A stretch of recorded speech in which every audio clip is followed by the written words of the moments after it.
राष्ट्रवादी काँग्रेस विलीनीकरणावरून अजित पवार यांच्याच पक्षात मतभेद असल्याची चर्चा रंगली आहे।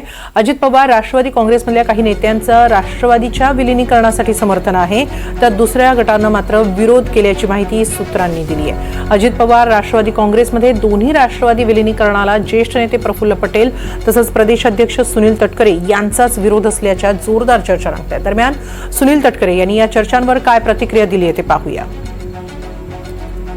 असं आहे की ज्या क्षणापर्यंत विलीनीकरणाच्या प्रस्तावाचा साधा विचारही समोर आलेला नाही किंवा त्याची चर्चाही ग्रुपमध्ये नाही, तर त्याच्यामुळे विरोध असणं, अनुकूल असणं, प्रतिकूल असणं का प्रश्न होत नाही।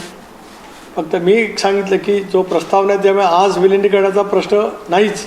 एक भाग आयडिओलॉजिकली आज आम्ही आमच्या मूळ विचारधारेच्या सोबतच एनडीएमध्ये सहभागी आहोत आणि एनडीएमध्ये सहभागी असल्यामुळे एनडीएमधलाच आमचा पुढचा राजकीय प्रवास एनडीएच्या सोबत देशाचे कणखर पंतप्रधान नरेंद्र मोदी साहेब, अमित शाह यांच्या नेतृत्वाखाली त्या ठिकाणी होणार आहे आणि त्याच्यामुळे त्यामध्ये बदल होण्याचं काही कारण